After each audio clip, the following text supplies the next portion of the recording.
breaking news. No, I'm just kidding. So I got a photo shoot today.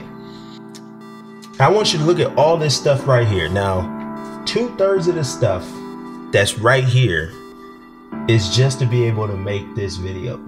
Maybe even 3/4. 75% of the stuff that's sitting here is just to be able to make this YouTube video. So I just want y'all to understand how much extra work it is to be able to make these videos, because without doing the YouTube video, I would need a camera, a lens, a flash, and a light stand. That's it. But instead, I gotta take all this other stuff. But I do it for y'all though. I do it for y'all. Ain't no sweat. I just want y'all to know how much goes into it. So let me get all this packed up, and then I'll tell you what we got going on today. Let's get it.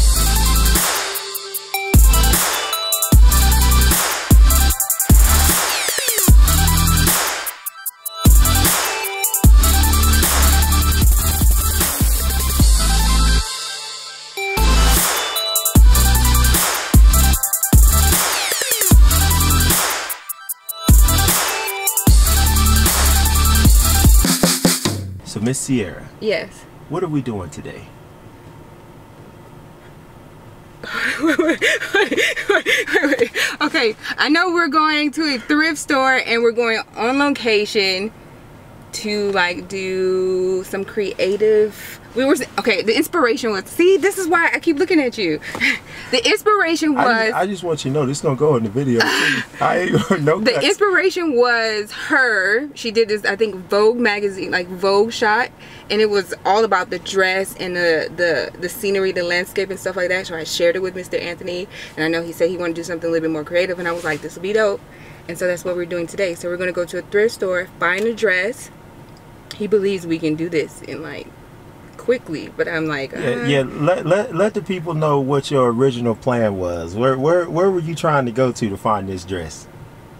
A thrift store, right? Yeah, where at though? What city? Oh, LA. Yo. Yes, it makes sense. Like, they have everything. I don't know if you've been to thrift stores or thrift stores in LA, but it does not compare to Las Vegas. And we have like 2, maybe 3 decent ones. Yo, she talking about driving to LA to driving. No, I wasn't talking about driving. I was thinking more like a flight. Oh, so okay, a flight to thrift a dress to come back to Vegas to shoot. I was like, yo. I thought it was gonna be like a 3-day, multiple weekend production. So yo, Miss Sierra over here. So now we're looking at I had to pull it back a little bit. I had to pull it back because I was wanting to be creative, but not that creative. Clearly. I mean, personally, I'm still rocking with this joint. I still like it. But this is typical me. Yeah, but this is not what you would typically wear on a photo shoot. I can tell you that right now, because it is going to be very reflective, and especially a midday shoot. It's gonna be very reflective, but I don't know. I feel like I want you to do this one right here, just because I just think it's so different than what you would normally do. It's gonna be a challenge for me because it is gonna be very reflective. But I just think this, I think you gotta go. Yeah, we gotta do this one. It's done. Oh, I guess we're doing this one.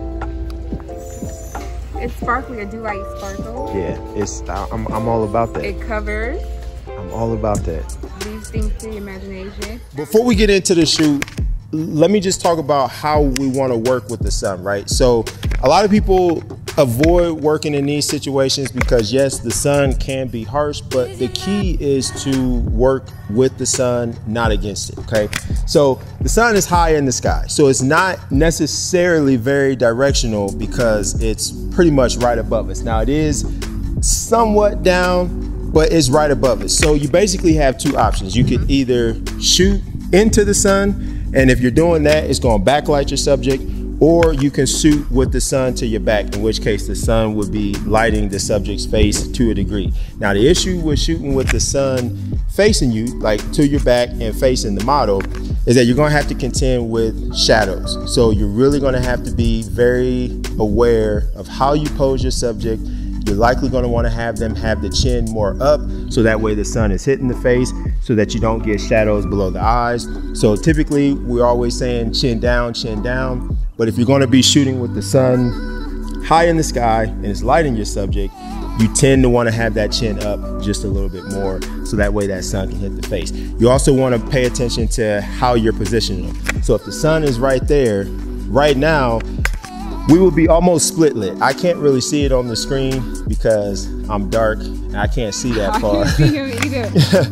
But with the sun right here, we would be more split lit because we got the sun coming in this way, so we're gonna have a lot of shadow this way. So you wanna be aware of that in the position of how you face your subject, so that way you get the shadows that you wanna get. You really can get Rembrandt lighting with this type of sun, just as an FYI. So it's all about how you place, and then once you kind of figure that out, then you look at what your background is. Biggest mistake that I think people make is that they pick their background first and then they just work with the light that they have.